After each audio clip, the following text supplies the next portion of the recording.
Alright, so this is actually a really interesting story that I haven't had the chance to talk about on this channel yet, even though it is happening here in my home city of Atlanta. So essentially, there is this new thing that is being built here called Cop City, which is essentially just going to be a gigantic compound for police to practice busting down people's doors. They have shooting ranges, they're going to practice car chases, and everything that you could possibly imagine that they absolutely do not need. And in the aftermath of this project being confirmed, there were some people who decided to go into the forest and set up sort of makeshift homes and tree houses in order to occupy it and try to fight back against this ongoing process. So I got a great video here from AJ Plus where they basically speak to some of these protesters as well as other community activists who oppose this Cop City from being built. And they also talk to some Atlanta officials, which gets into a whole different backstory in terms of how police around the country, not just in Atlanta, managed to have so much disproportionate power, especially over local and city governments. So let's just go ahead and jump into this video here. This story is absolutely wild for so many different reasons, and then I'm going to show you guys some of the follow-up here where some of these protesters were actually charged with domestic terrorism for the actions that they have taken. So let's just go ahead and jump into this. We construct barricades to keep police out, police, construction, contracting companies. You hear gunshots all the time because there's a police firing right into this. Yeah, you can hear those shots right there. Occupying this forest is how activists are resisting the construction of a $90 million state-of-the-art police training center protesters call Cop City. The facility will be developed on one of the largest green spaces in Southeast Atlanta, which has a history of oppression. All of it. It will be clear-cut. They cannot wait. They just want to go in and bulldoze everything and then write the history the way that they want to write it. The fate of the forest is up in the air as the police and forest defenders both refuse to back down. Those people, to me, through their acts, are actually domestic terrorists. Major corporations are pouring millions into this project, financially pressuring politicians to build Cop City. Why did you? I mean, I think that this is a really important point here, and I think that they circle back around to this graphic that they put together, but I'm not sure if we're going to actually get to that point in the video. But essentially, I mean, you have a combination here of politicians who are supporting this project. Obviously, the Atlanta Police Foundation, which is incredibly powerful and wealthy in this city, is also backing this project. And then, interestingly, you also have a bunch of corporations that are centered in Atlanta, like Delta, the Home Depot, UPS, etc., that are also backing this project, not just like politically, but also financially putting money into this. Now that asks, that begs a interesting follow-up question there, which kind of gets to one of my main core critiques of the police in and of themselves, which is that they serve the interests of capital. They don't serve your communities. They don't serve average people. They serve those who are, in control of corporate America. They serve those, private capital interests, and they serve a lot of these corporations to protect their property, to beat down, poor people and homeless people in order to keep them in check.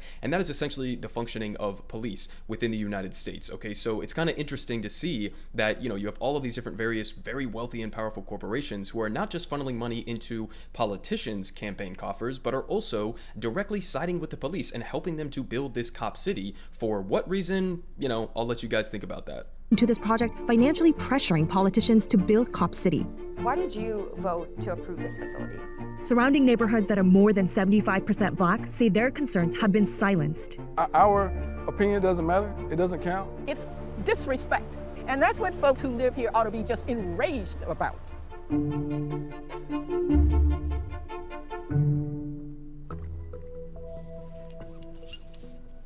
I still get anxious when I'm coming down. This forest defender who goes by Fruit Bat has been living in trees for the past 6 months. The banner says stop destroying Earth. 6 months. Okay, 6 months he's been living in this forest. That is absolutely wild, man. The great thing also is that you don't have to destroy the tree to live in it. These forest defenders are a coalition of activists operating without a centralized leadership. It makes me feel like I'm part of something greater than myself. Fruit Bat is using a pseudonym because he's afraid of getting tracked and punished by authorities. The police, FBI, and other agencies are currently investigating the movement against Cop City. The SWAT team has come through here before and arrested people. Several protesters were arrested during a police raid after a confrontation in which activists allegedly threw Molotov cocktails at officers. Forest defenders say authorities have continued to destroy tree houses during raids. Sort of a main gathering. As we toured the forest, we heard gunshots for hours.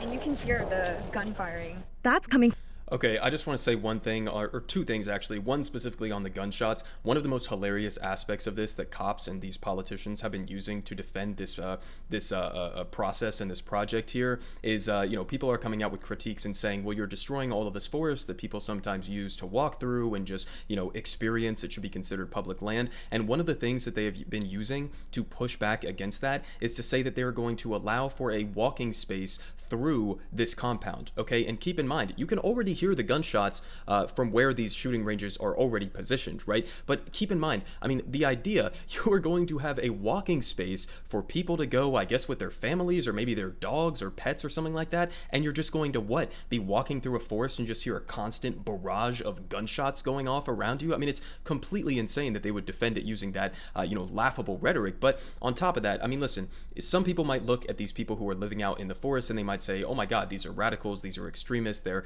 so in the words of that one guy saying that they are domestic terrorists. I think that's completely fucking absurd for so many different reasons, but really the main reason is that if you look at the background of how this was approved by our council, okay, if you look at the background in terms of how this project was even allowed to happen in the first place, even though, as they point out in this video, the overwhelming majority of the constituents who wanted to speak up about this project were opposed to it, right? If you understand the process of how this all unfolded, they did not give the community the ability to vote on this. They did not give the community or the people of Atlanta even a chance to try to fight back against this through legal or, somewhat normal avenues. So the idea that like, oh, we're going to focus on these people who are living out in the forest and trying to do whatever they can to protect it and look at them as if they're some, radical terrorists and evil people because they didn't try to do this through legal processes. These cops, these politicians did not listen to the public. They did not even want to hear actual pushback through these legal avenues. So at that point, it's like, what do you expect people within these communities to do in order to try to push back against this? Okay, so that would just be my sort of outlay on this in a general scope. Obviously, I'm not going to come out and say I endorse throwing Molotov cocktails at police officers, definitely not in all circumstances, but for the most part, these people have not been going around and, shooting at police officers and trying to assassinate them or doing anything like that. For the most part, these people have just been doing sort of an occupation in order to, try to protect this forest from being absolutely destroyed by these cops. From a police firing range that already exists nearby. The plan is to expand that into an 85-acre campus. That's as big as nearly 64 football fields. Look at how monstrous this is. Okay, this is a gigantic area that we are talking about. I mean, all these people living in these communities would be affected by this development plan, and you're losing out on all of this natural space that you otherwise would have had. This will definitely have massive environmental implications as well, but they're going to circle back around to that here in a second with some testimony from members of the community. Put together. The facility would be one of the biggest in the U.S. As you can see here in a video plan provided by the Atlanta Police Foundation, among the training features will be a burn tower for firefighters, a shooting range, and a mock village, including a school and residential homes. But residents who live near... I mean, this is why people are calling it Cop City, right? Because it's not just like, oh, we're going to throw a couple shooting ranges or whatever. We're talking about a massive mini city for police to be living in, okay? Kind of like analogous to, military bases that we have overseas. They're developing an entire city for them to exist in, to live in, okay? And destroying this forest in the process of doing it. And it's absolutely monstrously big, okay? So, understanding all of that context, this project is just a complete fucking joke, especially when we're going to, in this article that I got teed up here in a second, going to look at some of the justifications for why these police say that they need all of these things and why they feel the need to spend tens of millions of dollars on this project. It's completely laughable at face value, but let's just go ahead and continue. Nearby say they were blindsided by the city's plan to expand the massive police facility. This happened literally in my backyard. No one has reached out to me. I do see when they ask for votes. I do see that. Shenard owns a tow truck business near the proposed facility and lives in a neighborhood that is more than 76% black. You can head to the backyard. The forest is literally probably about less than a mile. Police Academy is kind of like over there where they train at, so. The existing gun range already disturbs his day-to-day life. Once the dogs hear fireworks, gunshots, they go to, having all kind of issues, running away. I'm not sure if they're trying to force us out of the community and just take over the whole community overall, but that's what it looked like, the way the path we headed down. Atlanta's proposal to construct the police facility here speaks to the land's painful history. The site was a prison farm until 1995. Prisoners there were subjected to harsh punishments and slave conditions, including poor sanitation, nutrition, and overcrowding. Some critics say claims of unmarked graves have not yet been properly investigated. Before that, the land is thought to have been a plantation that enslaved at least 19 people. It was originally stolen from the Muskogee, who lived there until the US government forcefully displaced them to Oklahoma. Today, both activists and tribal members have reclaimed the indigenous name as Weelaunee People's Park. I mean, could you even ask for a more perfect and succinct metaphor for this entire project? Okay, a former prison labor camp, all right, land that was stolen from indigenous people, and then after all of this history, potentially unmarked graves that haven't been resolved, all of this horrific history that goes into this territory, and now you're just going to completely tear it down to build this fancy new cop city, okay, so that they can train to go brutalize the people of Atlanta. I mean, really, you could not ask for a better metaphor. Local advocates have long called for the area to be preserved as a historical site. Because they just can't wait. They cannot wait. They just want to go in and bulldoze everything and then write the history the way that they want to write it and be done with it. They haven't even done proper, ecological surveys yet. But Cop City isn't the only facility that the residents have opposed. Around the forest is a Hollywood studio, sanitation center, juvenile prison, and asphalt and trucking factories. So that's Key Road landfill. Nobody wants to address the environmental injustice of this. Those issues have never been vetted. The facilities have severely polluted Entrenchment Creek, which flows downstream to the South River. Jacqueline Eccles is trying to prevent the construction of Cop City from an environmental perspective. When we were here about a month and a half ago, we pulled 100 tires out of the river and 40 or 50 bags of trash. When you look at the rivers, the creeks, none of them meet water quality standards. And the cheapest way to improve water quality is to protect the green space. In a 2017 report by the city's planning department, the South River Forest was designated one of Atlanta's 4 major lungs. Now, the city is walking back on its vision to conserve the forest. To just turn around and just disrespect the community, because, it's not, they never cared about the river, so we can accept that. But you're disrespecting the people who live in South Atlanta, and that's what folks who live here ought to be just enraged about. Some neighborhoods around the forest are more than 90% Black and are low income with health challenges such as asthma. Getting rid of the green space will also leave them vulnerable to impacts like stormwater flooding. And it's not like you can create a situation to moderate the impacts. You can't. Now keep in mind, during the few times the public did voice their concerns, the overwhelming majority expressed opposition. Me as a Black woman living in Atlanta, there's no place for me if we got a Cop City going on. In fact, one hearing in September 2021 lasted for 17 hours, where around 70% of comments were against Cop City. Regardless, City Council passed the plan in a 10-4 vote. What is going on? Okay, so 70% of the comments are in rejection or in opposition of this project, and yet you look at the breakdown on the actual City Council vote, and I mean, it's 10-4. It's overwhelmingly in favor of pushing this project through. So I mean, again, lovely democracy that we got going on here. Passed the plan in a 10-4 vote. What is going on with the city? Ordinarily, you would have a city who has control over the police. In this case, the police have control over the city. So why did council members approve this facility? It's important to understand the Police Foundation in Atlanta. It's considered one of the most powerful police foundations in the country. For instance, when the mayor was elected, the CEO of the foundation served on his transition committee. Among those sitting on its board are leaders of corporations like UPS, Wells Fargo, Chick-fil-A, Home Depot, and Delta Airlines. Okay, so just pause on that for a second.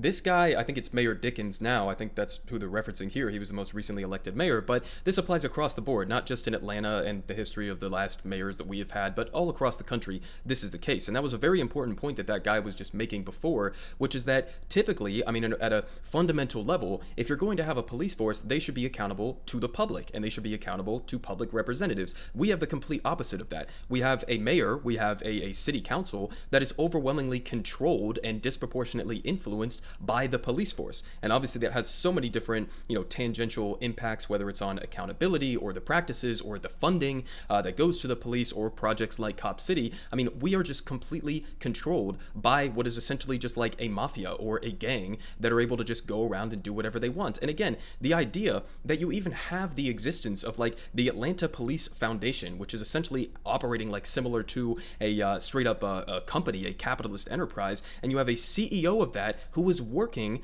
on the transition team for the mayor. Okay, the CEO of the Atlanta Police Foundation working with the mayor directly. Seems like kind of a conflict of interest there, right? And then of course, again, the connection here to corporate America. You have all of these wealthy multi-billion dollar corporations who are also giving money to the Atlanta police. Okay, so I mean, again, it's just a giant corrupt circle jerk where you have capitalists and you have corrupt politicians and you have the police who are all working in tandem to destroy the environment. environment, to brutalize poor, disproportionately in Atlanta, black communities, and all of this is in service of, you know, their bottom line at the end of the day. So, I mean, it's just absolutely wild to see it this brazen and in your face and laid out so clearly like this. The APF raises investments to finance police projects like Cop City. Of the $90 million needed to build the facility, $60 million will be funded by the foundation's corporate donors. The remaining $30 million will likely be paid by taxpayers. Well before the council voted on the facility, the Police Foundation had been lobbying council members. And they can lobby council members, okay? So on top of all of that other corruption, the Police Foundation can essentially bribe the politicians as well. What the fuck are we doing, man? I mean, this is completely absurd. This is supposed to be a public service, okay? They're supposed to be accountable to city council, to our politicians here in this city, and instead, they're bribing them? What kind of a fucking democracy is this? I mean, it's absolutely not. It's as corrupt and brazen as you could possibly ask for. And the cost? The city leased the land to the foundation for just $10 per year for the next 50 years. Two of the council members who approved the plan agreed to sit down for an interview. Why did you vote to approve this facility? It's going to be a big recruiting tool. We have a duty, I think, and an obligation to provide our employees with the best in class of everything. But you also have an obligation to listen to what the community is saying, right? Do you feel like you've done that? Yes, I feel that I've done that. I'm a citywide representative. I move around the city constantly. There were multiple chances for the public to speak. I've never been to a neighborhood planning unit meeting or a neighborhood meeting where I have been told, we don't want this. So why here?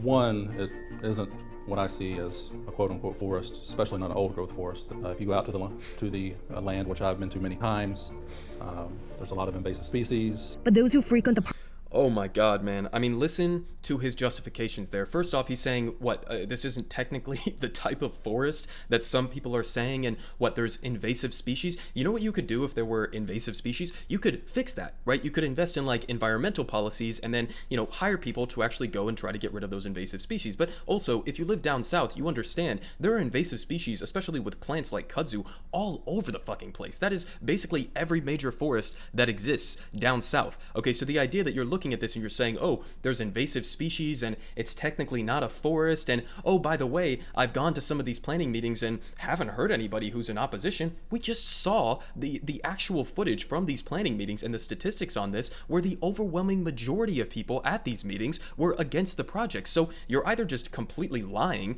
to everybody's face directly, or you haven't actually been speaking to members of the community. It's one of those or both of those, and you know, honestly, I'm inclined to believe that it is both of those. So I'm going to cut the video there. I'll link this down below if you want to go watch the rest of it. But again, great breakdown there from AJ Plus. I'm glad they actually talked to members of the community and you know, people who are going out into the forest. Obviously, some people are not going to like what these forest defenders, as they're being called, are doing. I happen to think that it's okay given the circumstances, given how corrupt and you know, dysfunctional and undemocratic this entire process was, because it's like, okay, if your critique is that you should be using more legal methods in order to try to oppose this process, well, they tried that. Okay, the people within this community tried that, and it was completely you know, run over with a steamroller by every single member of both the police foundations, these corporations, and these corrupt politicians. So what exactly do you expect people to do in order to try to have some sort of a voice in opposing projects like this if there is no legitimate democratic process to be able to oppose it? I mean, there's no other legitimate option whatsoever than to do what a lot of those people are doing. So honestly, you know, solidarity to them. You know, some people are going to have critiques or maybe not like that I say that, but whatever, okay, suck on it.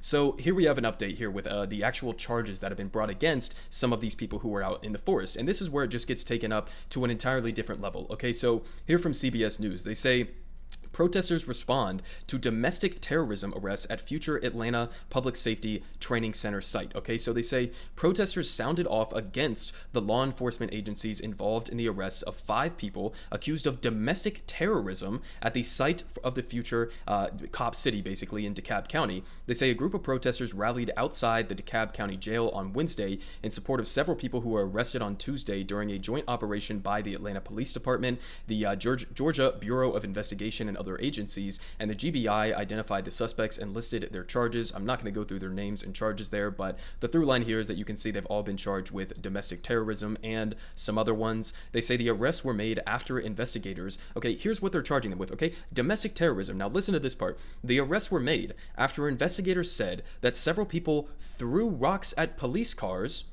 threw rocks at police cars. That makes you a domestic terrorist, apparently, and attacked emergency crews with rocks and bottles. Officers also arrested several people living in makeshift tree houses, and protesters said that the arrests are inhumane. Okay, so this is what we're talking about here. Throwing rocks and bottles. Okay, that somehow now is good enough to charge you with domestic terrorism. Domestic terrorism. I mean, this is how fucking ridiculous this is. I mean, obviously, you could probably charge them with a bunch of different crimes that they've legitimately violated, but domestic terrorism? Okay, these people are out there for, reasons that they have explicitly outlined, right? I mean, this is completely absurd to say that they are domestic terrorists for occupying a forest to oppose you guys going in there and bulldozing it to build your fancy new cop city. I mean, completely insane. But they got a quote here from one of them saying, "This is about a group of people protesting a military facility by putting on art events, and about police using military-grade tear gas pepper balls to try to get people out of the forest," said one protester who identified himself as Lauren.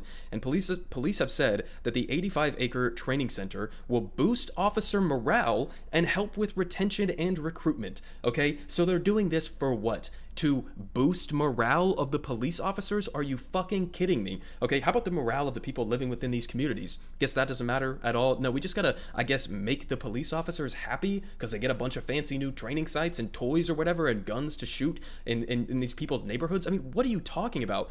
They say they're getting pushback from the Stop Cop City movement, with protesters saying it won't solve police brutality or violent crimes. 100% correct. I mean, the idea that you need first of all, the idea that you need more Atlanta police officers is insane. And obviously, not everybody lives in Atlanta and has my direct personal experience, but I have about 50 anecdotes that I could give you guys of how fucking useless the police here in Atlanta actually are. I mean, half the time when I'm going about in this city, all I see cops doing is standing on a sidewalk, 5 or 6 of them, just clumped up, chatting it up, drinking coffee, chilling out on their motorcycles, doing absolutely goddamn nothing. I mean, I've been in circumstances where there was an old apartment that I used to live in, and it was directly adjacent to the Georgia State Police cop center. Okay, so directly adjacent to one of these police stations, right there across the street. And there was a shooting. I mean, there were multiple shootings that happened over the course that I was living there, but there was a shooting that happened mere 20 yards away from this police station, and somebody gets shot. He's bleeding out there in front of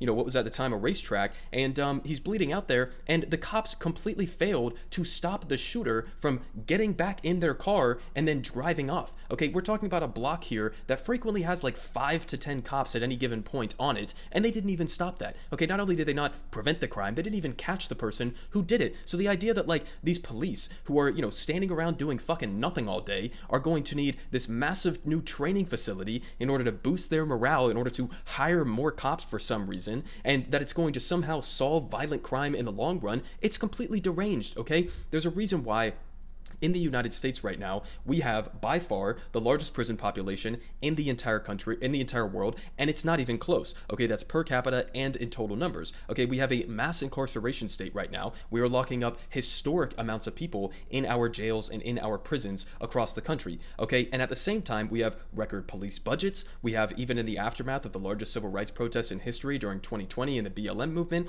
we have increased our police budgets. We have increased the militarization of the police. They can have every single cop on the street that they want to. They can have every single little toy or rocket launcher or gigantic military vehicle that they want, and it's not going to solve crime. Why? Because crime is not determined by how many police officers you have on the street, or what type of equipment that they have, or whether or not you have an entire built village for them to live in and hang out in and to train in. Okay, that's not what determines levels of crime. It doesn't matter how many people you try to lock up and throw away the key, as they are forced to, in some cases, engage in essentially slave labor in many of our prisons across the country. That stuff does not actually play a role in reducing crime in the long run, because crime is actually directly correlated to people's material conditions. Okay, and you know what's a lot harder to solve when it comes to investing in people's material conditions and improving their wages, improving their healthcare, improving their education. Okay, it's a lot harder to actually improve people's lives and make those investments in things that would actually be adequate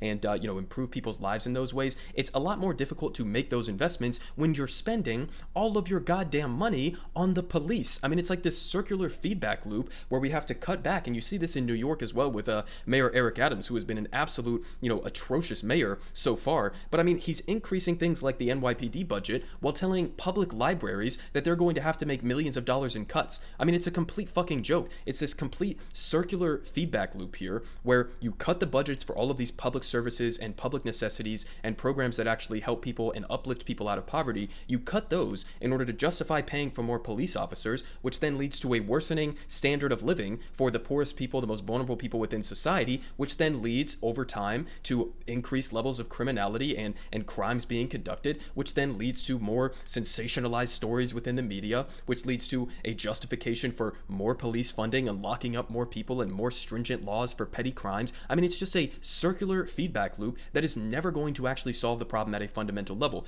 This is why I have an absolute hatred inside me for people who oppose the arguments of defunding the police. I get it if maybe you think that the phrasing of it wasn't that great, or that, whatever the case may be. First of all, I think a lot of people lied about the phrasing of defund the police and what it actually meant. Nobody bothered to describe it in detail, but when you lay it out in detail, it makes sense to people. When we have major cities that are spending 30, 40, 50% of their budgets on the police, while they're lacking in education and housing and healthcare and all of those other different funding mechanisms, right? When you lay it out for people and you say, okay, what if we took 20% of the police budget, 30% of the police budget, and allocated it towards those other things, then people are generally going to be in favor of that, right? And again, it's important to note that in the long run, that will actually not only improve those areas in terms of the investments you're making in healthcare, education, etc., but it will actually also reduce crime in the long run. So that's why I look at projects like Cop City and I'm like, what the fuck is the plan here? Okay, these people are not even remotely serious about actually reducing crime. Okay, they're not serious about protecting and serving these communities. They're just focused on trying to serve the interests of the police foundations, on serving the interests of corporate America. Everyone is saying good politic guy has the best politic. Believe me, no one does it like him.